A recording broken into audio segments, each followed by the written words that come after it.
Hello, नमस्ते, प्रणाम। मैं हूँ आपकी रीता। मेरे यूट्यूब चैनल पे आपका स्वागत है। और मैं गाने जा रही हूँ लाचारी नाच गीत। जैसा होगा कमेंट में जरूर बताइएगा।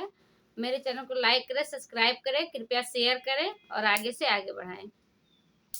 झरी गईली नैहर का दुलार हो सखी, सासु मारलिन बेला नवा कमार हो सखी, सासु मारलिन बेला नवा कमार हो सखी।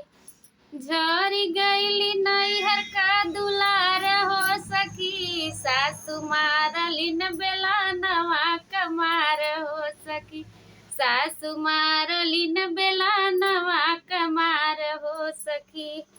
रोटिया बनाव गईली जर के होई गकरिया, रोटिया बनाव गईली जर के होई गकरिया।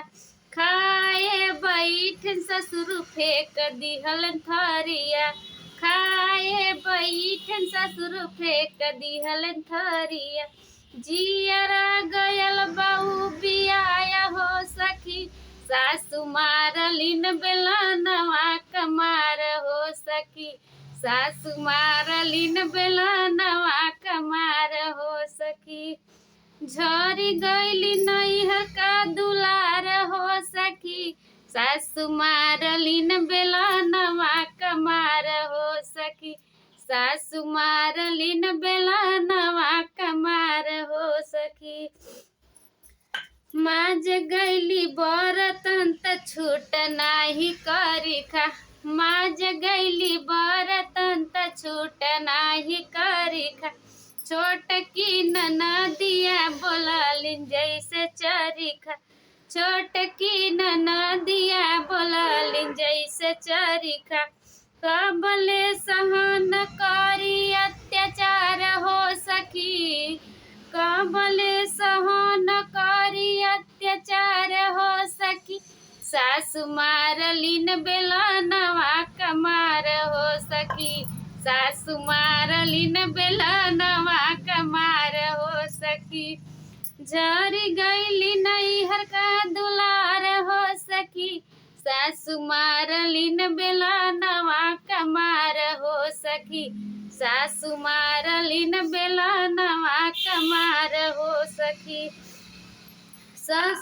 ससुर के ससतिया सहल नाही जाला, ससुर के ससतिया सहल नाही जाला। मम्मी और पापा से कहलो न जाला, मम्मी और पापा से कहलो न जाला। होई गल जिंदगिया बेकार हो सखी, होई गल जिंदगिया बेकार हो सखी। सासु मारलिन बेला नवा कमार हो सखी, सासु मारलिन बेला नवा कमार हो सखी। झरी गईली नैहर का दुलार हो सखी, झरी गईली नैहर का दुलार हो सखी। सासु मारलिन बेला नवा कमार हो सखी, सासु मारलिन बेला नवा कमार हो सखी।